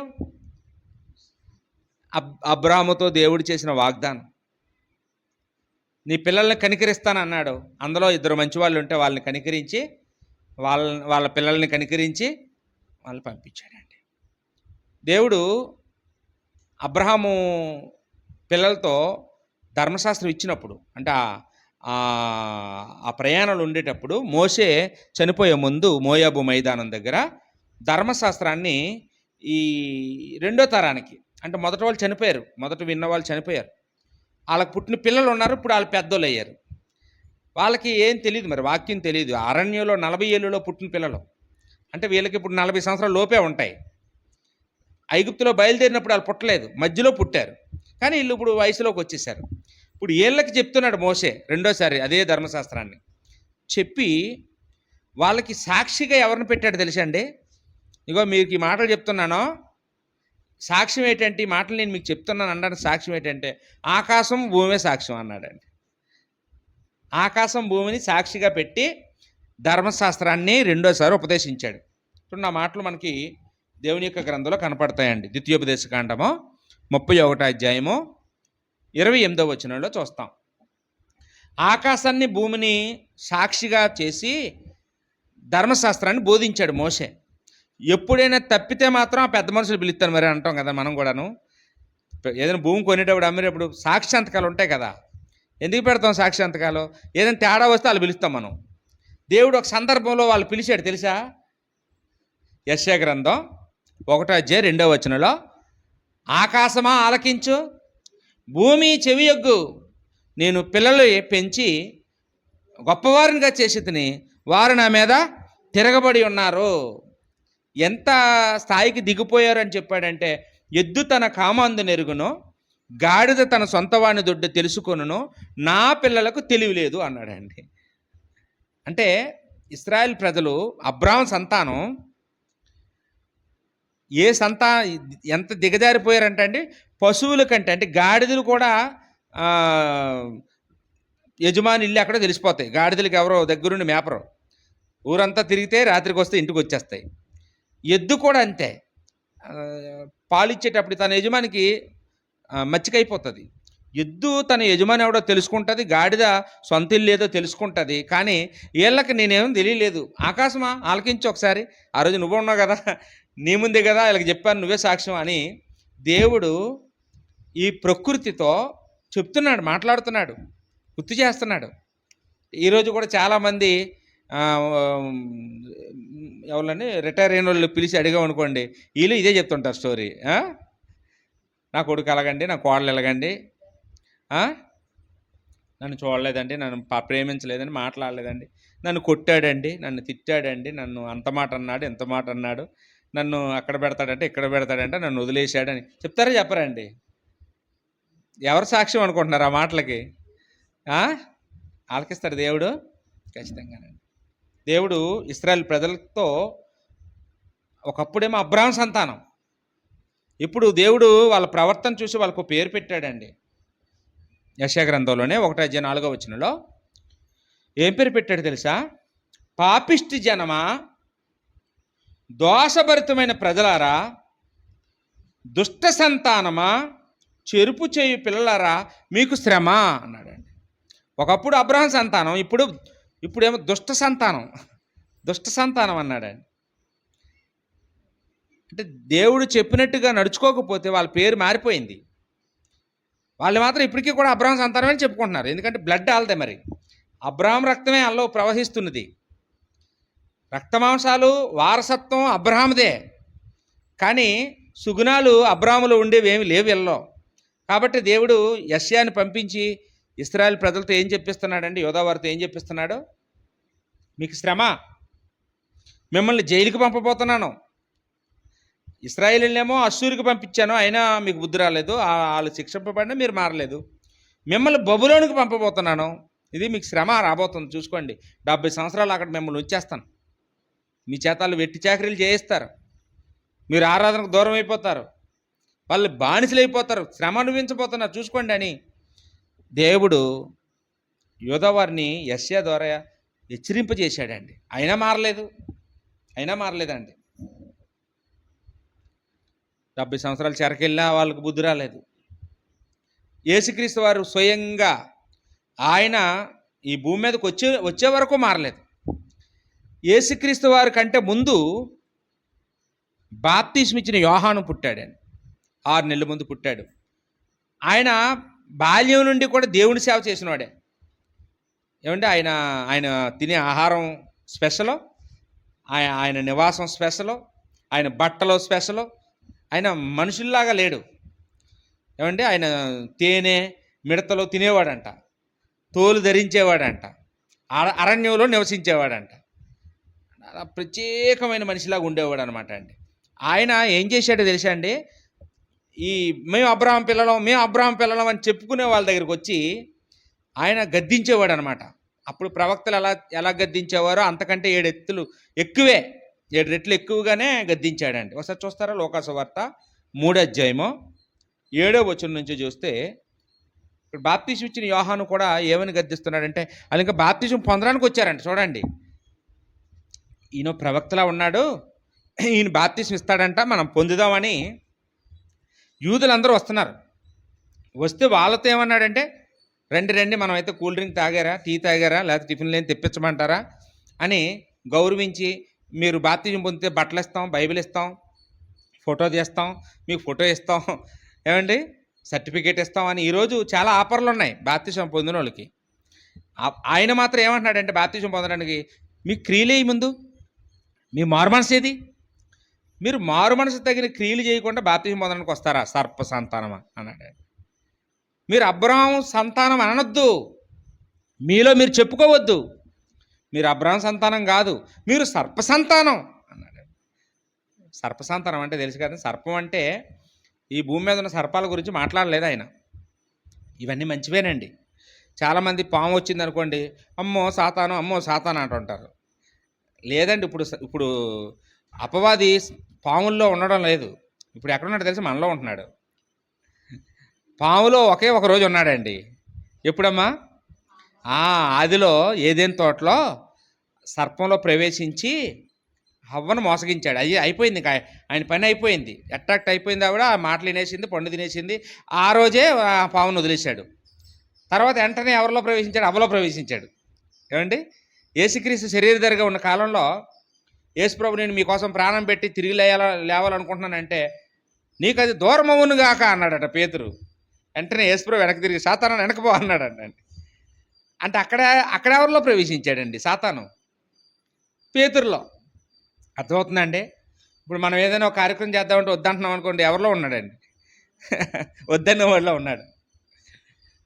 సాతాను ఇప్పుడు ఏ జంతువుల్లోనూ లేడు, మనుషుల్లో ఉన్నాడు, మనలోనే ఉన్నాడు. ఒక్క సందర్భంలోనే సర్పంలో ఉన్నాడు. సర్పం ఏమో అది ఒక జీవరాశి, మనం ఎక్కడ చంపేస్తామని దాక్కుంటూ ఉంటుంది, మనమేమో దాన్ని చూసి మనం భయపడిపోతుంటాం ఏమండి. కానీ ఇక్కడ సర్పము అంటున్నాడంటే, సర్ప సంతానం అంటున్నాడంటే అది ఆదిలో ఉన్న సర్పాన్ని గుర్తు చేశాడు. అంటే వాళ్ళు సర్పం అంటే వాళ్ళకి కూడా గుర్తుంది, వాక్యం తెలుసు యూదులకి. సాతాను పిల్లలు అంటున్నాడు మనల్ని అని. డైరెక్ట్గా సాతాను పిల్లలు అనలేదండి, కొంచెం మర్యాద ఇచ్చాడు ఈయన ఏమండి. డైరెక్ట్గా అంటే కొద్దిగా ఫీల్ అవుతారేమోనని సర్ప సంతానం అన్నాడండి. కానీ యేసుక్రీస్తు వచ్చిన తర్వాత ఆయనకి ఇంక మొహమాటలు అవి ఉండవు కదండి. ఆయన తర్వాత ఎవరు చెప్తారు ఆ మాటలు, ఆయనే చెప్పాలి. కాబట్టి ఆయన వచ్చి ఏం మాట్లాడారు చూడండి. యోహాను సువార్త 8వ అధ్యాయంలో 33వ వచనం. యోహాను సువార్త 8:33లో వాళ్ళు గొప్పలు చెప్పుకుంటున్నారట యేసుప్రభువు దగ్గర కూడాను. మేము ఎవరు అనుకుంటున్నారు, మేము అబ్రహాం సంతానం, మా బ్యాక్గ్రౌండ్ తెలిసే మీకు అంటున్నారు. చూడు, ఇప్పుడు కూడా చెట్టు పేరు చెప్పి కాయలు అమ్ముకున్నట్టు కొందరు అలా వంశాలు గోత్రాలు చెప్పుకుంటూ ఉంటారు. మరి మేము ఇది అంటుంటారు. యేసుప్రభువుకి తెలియదు అబ్రహాం గురించి ఏమండి. ఇప్పుడు యేసుక్రీస్తు వారు వాళ్ళతో మాట్లాడుతున్న 39వ వచనం నుంచి మనం చూస్తే, మా తండ్రి అబ్రహాం అంటున్నారు 39వ వచనంలో. యేసేమో మీ తండ్రి అబ్రహాం అయితే అబ్రహాం చేసిన క్రియలు మీరు అబ్రహాం క్రియలు చేయాలి కదా. మీ తండ్రి ఆయన అయితే ఆయన క్రియలు మీలో వేయి. రూపం వచ్చేస్తే సరిపోద్దా నాన్నలాగా? అమ్మా, నాన్న చేసే క్రియలు మీ నాన్న ఎలాగే చేస్తాడా అంటున్నాడు అనమాట యేసుప్రభు. 40వ వచనంలో అబ్రహాము నన్ను వెతికాడు. ఇందాక చెప్పుకున్నాం కదండి, నా దినాలు చూడాలని అబ్రహాము వెతికాడు. మీరేమో నన్ను చంపడానికి ఎదుగుతున్నారు. ఆయన కుమారులు ఎలాగవుతారు?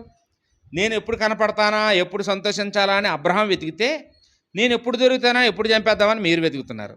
అబ్రహాం పిల్లలైతే నన్ను చంపుతారా అని అంతే పాయింట్లు అడుగుతున్నాడు అనమాట వాళ్ళని.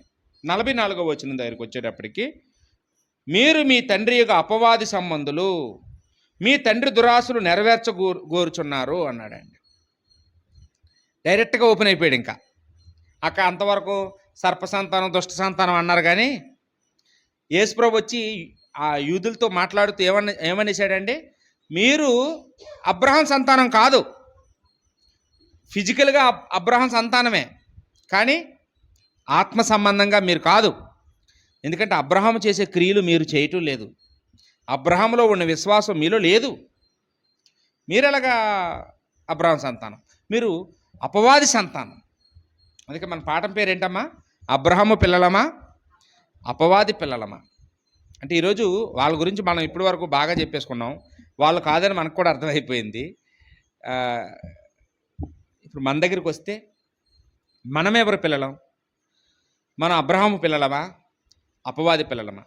ఎక్కడో ఇండియాలో ఎక్కడో హిందూ కుటుంబంలో పుట్టి పెరిగి నిన్నగాక మొన్న దేవుణ్ణి నమ్ముకున్నంత మాత్రాన మనం ఎలాగ అబ్రహాం సంతానం అయిపోతాం? ఏమైనా లాజిక్ ఉందా అసలు మాట్లాడడానికైనా? మనం అబ్రహాం పిల్లలం అయ్యే అవకాశం లేదు. కానీ దేవుడు తన అనాథ సంకల్పం ప్రకారం యేసుక్రీస్తుని భూమి మీదకు పంపించి, యేసుక్రీస్తునందు విశ్వాసం ఉంచిన వారు అబ్రహాం సంతానం అయ్యే అవకాశాన్ని ఇచ్చాడండి. ఇది మామూలు విషయం కాదండి. ఒకసారి చూద్దామా? గలతీ పత్రిక 3వ అధ్యాయం 7వ వచనంలో, కాబట్టి విశ్వాస సంబంధులే అబ్రహాము కుమారులని మీరు తెలుసుకొనుడి. ఇప్పుడు శరీరాన్ని బట్టి వచ్చిన పిల్లలు కాదు అబ్రహాం సంతానం, విశ్వాసాన్ని బట్టి వచ్చిన వాళ్ళు. అబ్రహాం వంటి విశ్వాసం ఎవరిలో ఉంటుందో వాళ్ళే అబ్రహాం సంతానం అన్నాడండి. ఇప్పుడు యూదుల్లో కూడా ఎవరైనా కొంతమంది ఉంటారండి, అంటే అబ్రహాం వంశం నుంచి వచ్చిన వాళ్ళు కూడా కొంతమంది మంచోళ్ళు ఉండొచ్చు. ఇప్పుడు వాళ్ళు అబ్రహాం సంతానమేనా? కాదు. వాళ్ళైనా యేసుప్రభువుని నమ్ముకోవాలి, అప్పుడే వాళ్ళు అబ్రహాం సంతానం. ఏమండి, ఇప్పటికీ కూడా మనం దేశం నుంచి ఇజ్రాయెల్ దేశం చూడడానికి వెళ్తుంటారు చాలామంది. వెళ్తే అక్కడ యూదులు ఉంటారండి. అక్కడ ఆ దేశంలో కేవలం 2% మాత్రమే క్రైస్తవులు ఉన్నారంటండి. తక్కిన వాళ్ళందరూ యూదులే. వాళ్ళు యేసుప్రభువుని అంగీకరించలేదు ఇప్పటికీ కూడా. వాళ్ళు ఇంకా ఇప్పటికీ కూడా ఆ ఏడుపుల గోడ అంటారట, ఆ దేవాలయం గోడ ఒకటి మిగిలింది యెరూషలేములో. ఆ గోడ దగ్గరికి వెళ్ళి దేవుడికి ప్రార్థన చేసి, మా కోసం యేసుప్రభుని భూమి మీదకి శరీరధారిగా పంపించు, మా కష్టాలు ఉన్నాయి అవన్నీ తీర్చు అని అంటారు, ప్రార్థన చేస్తుంటారట యూదులు. ఇంకా అంటే యేసుప్రభు వచ్చారంటే నమ్మట్లేదు వాళ్ళు, ఇంకా రావాలి, ఇంకా పంపలేదు దేవుడు, ఇంకా పంపుతాడు, ఈయన కాదు దేవుని కుమారుడు, ఇంకా రావాలి అని అలా అలా ఆలోచిస్తున్నారండి. యేసుప్రభు వచ్చి ప్రాణం పెట్టాడంటే, తిరిగి లేచాడంటే వాళ్ళు నమ్మటం లేదు. మరి వాళ్ళు ఎంత విశ్వాసం ఉంటే సుఖమేముంది చెప్పండి? వాళ్ళు అబ్రహాం సంతానం అవుతారా? ఏమండి, ఇంకా మనకు వివరంగా కావాలంటే అదే అధ్యాయం గలతీ పత్రికలో 3వ అధ్యాయం 29వ వచనం చూద్దామండి. 29వ వచనంలో ఏం రాయబడింది? మీరు క్రీస్తు సంబంధులైతే ఆ పక్షమందు అబ్రహాము యొక్క సంతానమై ఉండి అన్నాడండి. మీరు క్రీస్తు సంబంధులైతేనే ఆ పక్షమందు అబ్రహాం సంతానం అవుతారు అన్నాడండి. వివరంగా చెప్పాడు కదండి. నేను క్రీస్తుని నమ్మనండి, అబ్రహాం అంటే చాలా ఇష్టం అంటే కుదరదు. అసలు ఇప్పటికీ కూడా ఆ ఇజ్రాయెల్ దేశం, అక్కడ వాళ్ళ చుట్టూ ఉన్నటువంటి దేశాలు, అరబ్ దేశాలు ఇవన్నీ ఉన్నాయి కదండి, వాళ్ళకి ఎప్పుడు పడదండి, ఎప్పుడు గొడవలే, ఎప్పుడు కూడా బాంబులు పేలుతూ ఉంటాయి. అక్కడ ఇరాన్ ఇరాక్ ప్రాంతాల్లో యుద్ధాలు, మీకు మొన్న ఉక్రెయిన్కి రష్యాకి గొడవలు వచ్చాయి తెలుసు కదా అండి. ఇవన్నీ ఆ యుద్ధాలన్నీ అప్పటి నుండి ఇప్పటికే ఉన్నాయి. వాళ్ళు దేనికోసం యుద్ధం చేసుకుంటారు తెలిసే అండి? ఎప్పుడునో భూభాగం కోసం. ఈ భూమి అంతా మాది అని. అంటే అబ్రాహాంకి 2 భార్యలు ఉన్నారు కదండి, అంటే 3 మొత్తం. అందులో 2 హాగరు, సారా. సారా ఏమో మొదటి భార్య, తర్వాత హాగరు రెండో భార్య. ఆ రోజే ఆస్తి సెటిల్ చేసి పంపించేశాడు అబ్రహాము హాగర్కి. కానీ ఆమె పిల్లలు ఇస్మాయిలీలు ఇప్పటికీ కూడా లేదు, మాకు అందులో ఇంకా వాటా ఉంది అంటారనమాట ఇస్మాయిలీలు. ఈ యూదుల దగ్గరికి వచ్చి వీళ్ళేమో మా తండ్రి ఆస్తి ఇదంతా మేమేమో అని వీళ్ళు అంటారు. అలాగా ఆ భూభాగం కోసం కొట్టుకుంటున్నారండి. అబ్రహాం ఎలా బ్రతికాడండి? తమ్ముడు లోతుని పిలిచి, నాయనా నీకేం కావాలి? కుడికి వెళ్ళిపోతావా, ఎడంకి వెళ్ళిపోతావా? నువ్వు అది తీసుకుంటే నేను తీసుకుంటాను, నువ్వు ఇది తీసుకుంటే నేను అది తీసుకుంటాను, నీదే ఛాన్స్ అన్నాడండి. అలాంటి వాడి కడుపును పుట్టి వీళ్ళేమో ఆ భూమి కోసమే ఇప్పటికీ కూడా చంపుకుంటున్నారంటే వీళ్ళేమో అబ్రహాం సంతానం చెప్పండి? అబ్రహాం సంతానం అనిపించుకోవడానికి సరిపోతారండి? యేసుక్రీస్తు ఎలా బ్రతికాడండి అమ్మా? యేసుక్రీస్తు వారు అబ్రహాం సంతానంలో బ్రతికాడా లేదా? చూడండి ఒకసారి హెబ్రీ పత్రిక 2వ అధ్యాయము 16వ వచనం. హెబ్రీ పత్రిక 2:16లో యేసుక్రీస్తు వారట ఎంత మాత్రము దేవదూతల వంటి స్వభావం ధరించుకోలేదు అని రాయబడిందండి. అక్కడ అబ్రహాం సంతాన స్వభావాన్ని ధరించుకున్నాడు. మీకు ఏమైనా అర్థమవుతుందా? నేను చెప్పింది అర్థమవుతుందా? యేసుక్రీస్తు వారు ఈ భూమి మీదకి శరీరధారిగా వచ్చినప్పుడు ఆయన చేతిలో ఛాన్స్ ఉంది. ఏంటంటే దేవదూతల వంటి స్వభావం ధరించుకునే ఛాన్స్. దేవదూతల స్వభావం ఎలా ఉంటుందో బైబిల్లో రాయబడిందండి. దేవదూతలు మనిషిలా కాదు, మనిషి కంటే చాలా ఎత్తు, మనిషి కంటే చాలా బలం, చాలా శక్తి. వాటికి 6 రెక్కలు ఉంటాయంట, ఒక రెక్క మీద ఒక రెక్క, అలాగా ఒక్కో రెక్క కింద 2 కళ్ళు ఉంటాయంట. అలాగా వికృత ఆకారంలో భయంకరంగా భీకరంగా ఎవరైనా చూస్తే భయపడిపోయి జడిచిపోయేలాగా దేవదూతలు ఉంటారు. ఏమండి, అలాంటి శక్తివంతులు దేవదూతలని బైబిల్లో రాయబడిందండి. ఎక్కడ మనం చూస్తామంటే 2 పేతురు పత్రిక 2వ అధ్యాయం 11వ వచనంలో, 2 పేతురు 2:11 ఇక్కడ ఏం రాయబడింది చూడండి దేవదూతల గురించి. దేవదూతలు వారికంటే మరి అధికమైన బలమును శక్తియు గలవారైనను ప్రభు ఎదుట వారిని దూషించి వారి మీద నేరము మోపబెడుతున్నాను. దేవదూతలట మనుషుల కంటే అధికమైన బలము శక్తి గలవారని రాయబడింది. అయినా సరే అలాంటి రూపాన్ని యేసుప్రభు ధరించుకోలేదు. ఇప్పుడు దానికి 6 చేతులతో యేసుప్రభు పుట్టారనుకోండి, ఇంకా ఆయన ఏమైనా అద్భుతాలు చేయాలా వేరేగానా చెప్పండి? ఆయన చూడగానే అందరూ సాగిలు పడిపోతారు దేవుడని. ఒక 4 తలకాయలతో పుడితే ఏదైనా మనలాగా కాకుండా వేరేనా ఇంకొక రూపంలో ఏదండి, ఏదో ఒక స్పెషల్ ఏమైనా ఉందండి? ఒక ముక్కుకు బదులు ఒక పెద్ద తొండం లేకపోతే ఏదైనా ఉంటే ఒకసారి ఆలోచించండి. ఈరోజు యేసుప్రభుని ప్రపంచం అంతా దేవుడిగా గుర్తించేవాళ్ళు, కానీ ఆయన భూమి మీద మనుషులందరూ ఎంత ఎత్తుంటారో అంత ఎత్తే. మనుషులందరూ ఎలాంటి రక్తమాంసాలు కలిగి ఉంటారో అలాంటి రక్తమాంసాలే. మనలాగా 2 కళ్ళే, ఒక్క నోరే, 2 చేతులే 2 కాళ్ళే, మనలాగే పుట్టాడు.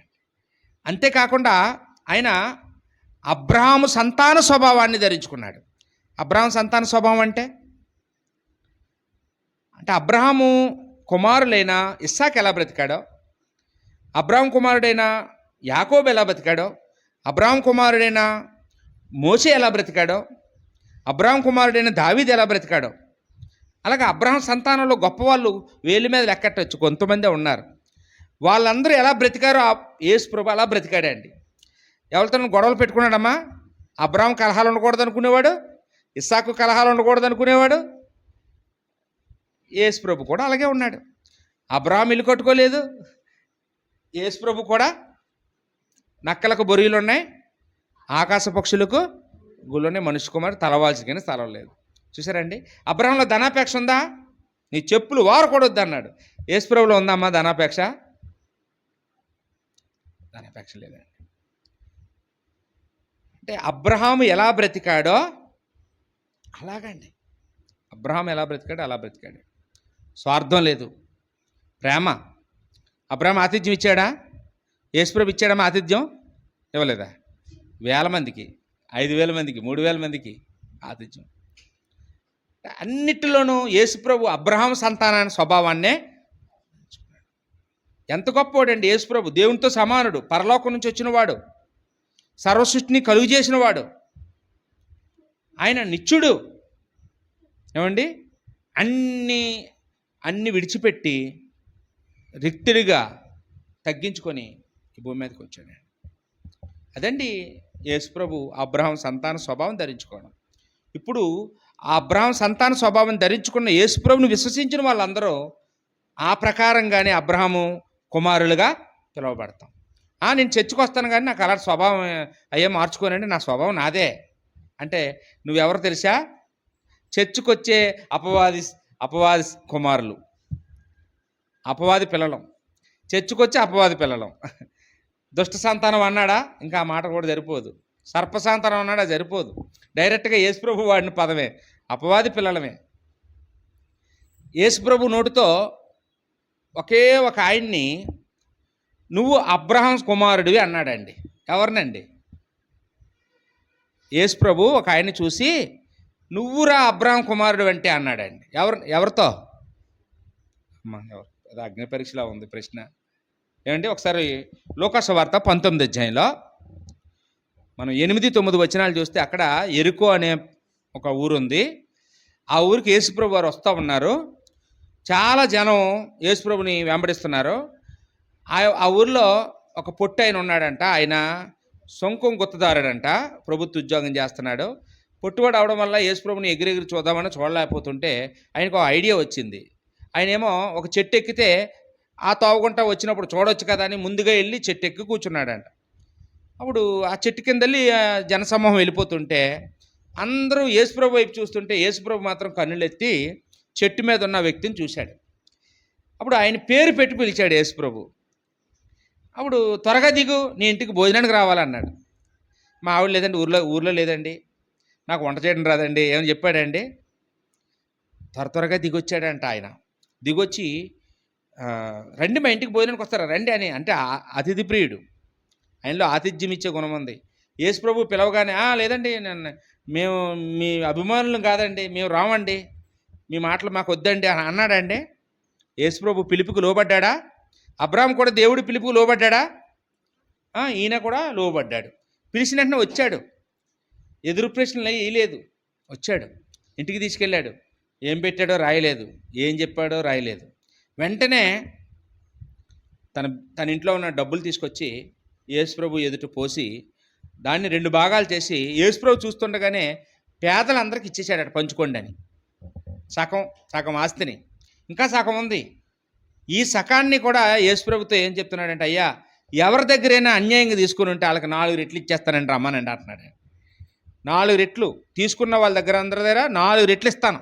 ₹1 ఎవరిదైనా నేను తినుంటే 4 రెట్లు ఇచ్చేస్తానండి అని ఒప్పుకున్నాడండి. ఏంటండి అసలు? ఎవరైనా ఈ రోజుల్లో యేసుప్రభుని నమ్ముకున్న తర్వాత మేము ఒకరికి మోసం చేసి తీసుకున్నామండి, ఒక ₹1000 4,000 ఇచ్చేస్తానండి అని అంటామా? ఏమండి? మాది ఒకళ్ళ ఇంట్లో వస్తువు ఉండిపోయింది, మా ఇంట్లో ఉండిపోయింది, వాళ్ళకి పట్టుకెళ్ళి 4 గిన్నెలు ఇచ్చేస్తాను అనుకుంటామా? దాన్ని అటుకు మీద విసిరేస్తాం ఎవరికి కనపడకుండా. అంటే మన మన జీవితం ఎలాగుందంటేనండి, అప్పుడు ఎలాగున్నాం ఇప్పుడు అలాగే ఉన్నాం. ఏం మారలేదండి. ఏమీ మారలేదు. ఏం మారలేదు. అప్పుడప్పుడు మనకు గుర్తు చేస్తుంటారు చాలామంది, మీరు దేవుడిని నమ్ముకున్నారు కదా, మీరు దేవుడిని నమ్ముకున్నారు కదా, ఇదేనా, ఇది న్యాయమేనా అంటుంటారు మనల్ని. మనం మాత్రం గుర్తు తెచ్చుకోం మనం దేవుడిని నమ్ముకున్నామని. ఎంత దౌర్భాగ్య పరిస్థితి చూడండి. కానీ ఈయనలో మాత్రం ఎంత చేంజ్ వచ్చిందంటే, అన్యాయంగా తీసుకుంటే 4 రెట్లు ఇస్తానని సవాల్ చేశాడండి. తర్వాత ఏం జరిగిందో రాయలేదు. ఎవరిని వచ్చారో ఎవరు రాలేదు. బహుశా ఎవరైనా వచ్చి ఉంటే అది కూడా రాసేవాడు. ఆయన అన్యాయంగా బ్రతకట్లేదండి, ఎవరు రాలేదు, సవాల్ చేశాడు. అప్పటి వరకు ఆయన గురించి రూమర్ ఉంది, ఇతను చేసే వృత్తిని బట్టి సుంకం వసూలు చేస్తున్నాడు కాబట్టి వీళ్ళు పాపాత్ములని అనుకునేవారు, ఎక్కువ సుంకం వసూలు చేస్తున్నారని. ఆయన ఏమో ఎవరి దగ్గర నేను ఎక్కువ తీసుకుంటే ఇచ్చేస్తాను అని అనేటప్పటికీ యేసుప్రభు పొంగిపోయాడండి ఆయన జీవితం చూసి. ఏంటి ఆస్తి అంతా ఇచ్చేస్తున్నాడు ఏంటి, మొత్తం ఏమి ఉంచుకున్నాడండి అమ్మా? ఏమి ఉంచుకోలేదు, మొత్తం పోయింది. ఈ రోజుల్లో ఎవరైనా ఇస్తానంటే వద్దంటారా? 4 రెట్లు ఇస్తానంటే అసలు ఊరుకుంటారా? ఎప్పుడు ఆయనకి ఇవ్వకపోయినా వచ్చేస్తారు కదండి. నాది ఒకప్పుడు మీరు తీసుకున్నారండి ఇవ్వండి అని అంటారు. ఫ్రీ పథకం ఏదైనా పెడితే వద్దంటున్నాం ఏంటి? వెళ్ళిపోతుంటారు, ఫ్రీ బస్కి వెళ్ళిపోతున్నారు కదండి. ఏదైనా ఫ్రీ అంటే బోలు మంది వచ్చేస్తుంటారు, అప్పుడే వచ్చేసే ఉంటారు, రాయలేదు మరి. అంతా ఒట్టిపోయి ఉంటారు డబ్బులన్నీ, ఇంకా సాలవేమో. ఇప్పుడు ఆయన ఒక్కడే ఉండిపోయాడండి. ఇప్పుడు ఆయనతో యేసు ప్రభు మాట్లాడుతున్నాడు. ఇంతకు ఆయన ఎవరమ్మా? జక్కయ్య అండి, పొట్టి జక్కయ్య అంటారు. ఆయనతో ఏమన్నాడంటే, ఇతడును అబ్రహాము కుమారుడే, నేడు ఈయన ఇంటికి రక్షణ వచ్చింది అన్నాడు. అంటే మనం చర్చికి వచ్చేసినప్పుడు కాదని మనం రక్షణ పొందింది, బాప్తిసం పొందుకున్న రోజు కాదు మనం రక్షింపబడింది, మళ్ళీ మార్పు వచ్చిన రోజు అండి. నిజంగా మనలో కేవలం విశ్వాసం ఉందండి, విశ్వాసం ఎన్నాళ్ళు ఉన్నా అది మృతమే. విశ్వాసానికి ఏముండాలండి? క్రియలు ఉండాలి.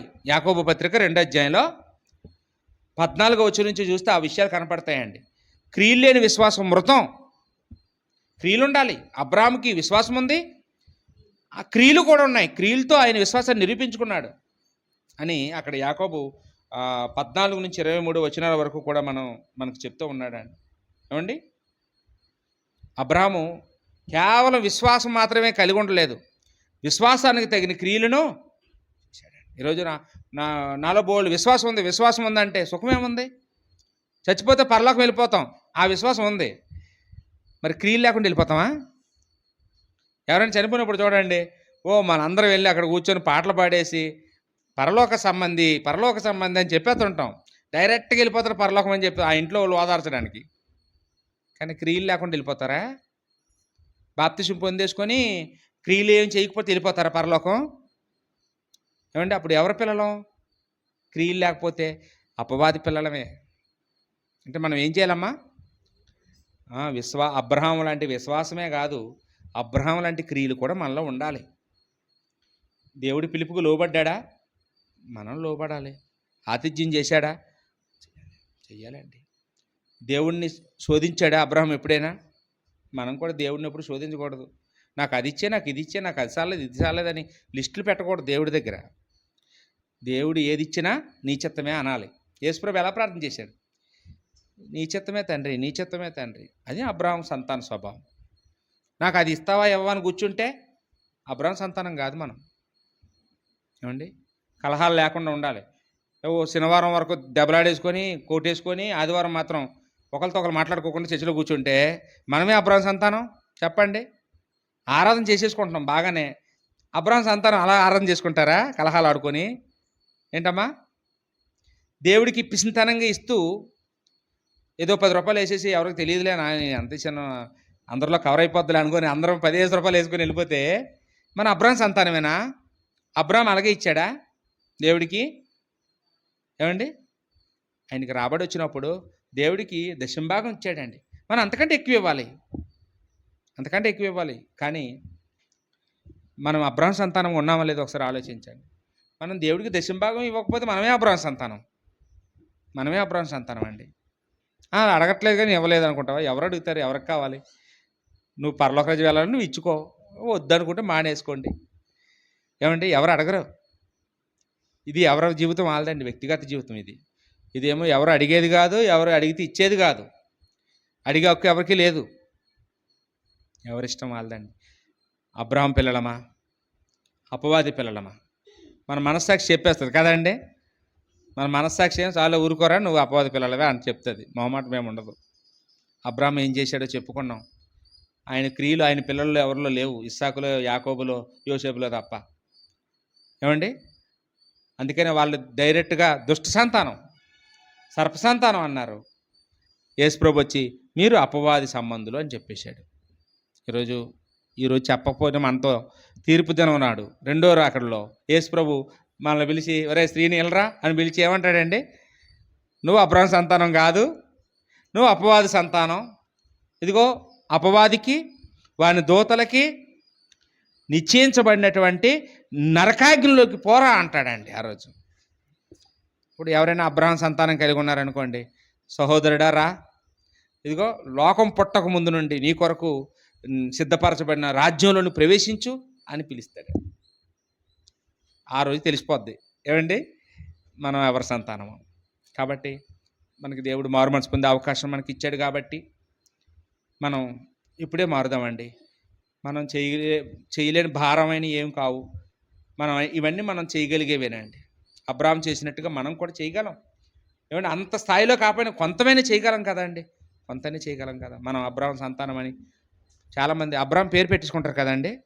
వాళ్ళ ఆవిడ పేరు షారా పెట్టించుకుంటారు. కొడుకు పుడితే ఇస్సాకు పెట్టించుకుంటారు. మనవడు పుడితే యాకోబు పెట్టించుకో. ఫ్యామిలీ ప్యాకప్ మొత్తం కుటుంబమే. ఏమన్నా అబ్రహాం చుట్ల మాండవు, సారమ్మ గొడవల మాందవు. ఏమండి, ఇక్కడ ఎవరు లేరు. దేవుడు స్తోత్రం. బాప్తిసం పొందినప్పుడే పెట్టేస్తారు వీళ్ళకి అబ్రహాం అని. అబ్రహాం ఎక్కడా, నువ్వెక్కడరా నాయన? పేరుకే అబ్రహాంలాగా బ్రతకొద్దండి.